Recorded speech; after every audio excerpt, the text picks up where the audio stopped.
Welcome. Parsha Shemini, the first Aliyah, Rishon. Pretty good Aliyah. It's only 16 psukim, but it is an all of Shemini. Like every word of the Torah is important, but we're hitting a Parsha that is filled not only with mitzvos, a narrative, and deep lessons. And the Parsha begins with the very famous words, Vayhi Bayom HaShemini.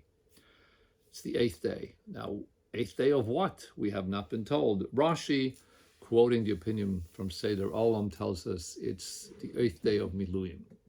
And it also happens to be Rosh Chodesh Nisan. That's what Rashi says. Other Rishonim disagree that it was the eighth day of Nisan. But okay, irrelevant of that. It's definitely the eighth day of the practice of what the Kohanim were doing. And at this point, don't forget, they're all together. Kara Moshe la'Aaron l'bonav u'ziknei Yisrael. Everyone is called.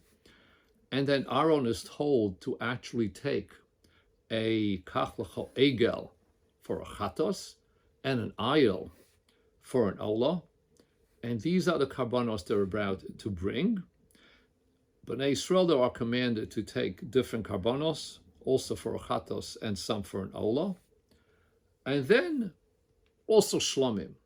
So suddenly what is beginning to happen here is that now that the Mishkan is about to become operational on this eighth day, this was the moment all of Am Yisrael was waiting for, because if they do this right, then the Shekhinah will appear. The Eish min Hashamayim will come down and make that connection. Now let's remember what has happened to Am Yisrael up until now. At least according to Rashi and most Rishonim, they've left Mitzrayim, Nisim v'Niflaos, and whoa, they're getting the Torah, most important event in Jewish history, Matan Torah. But they made an egel. They made that egel, that connection between Am Yisrael and Hashem was severed. But now there's a Mishkan.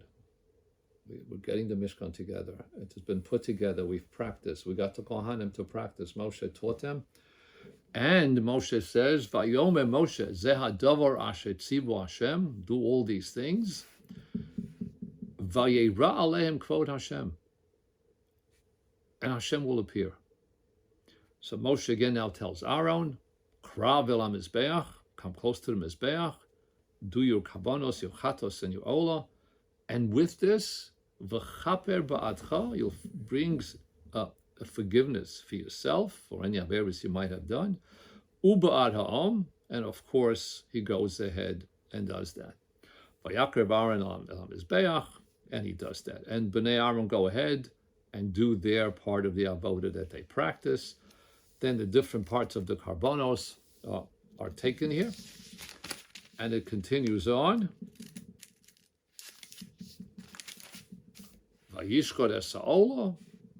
And then it's taken and cut into pieces. Then it's washed, and it all continues. But as it comes towards Sheni, Vayakrav es korban ha'om, and he takes the chatos, Vayishchateu, Vaychateu, Vayakrav es ha'olah, Vayaseu kamishpat. And we stop. It's almost like, wait a second, I want to know what happens. We're waiting for, but the Aliyah ends. We stop right there. In other words, all the karbanos that we have discussed in Vayikra and in Tzav have now been brought together. The Bnei Aaron, led by Aaron himself, have done exactly what Moshe told them to do, and that's where the narrative of Rishon finishes.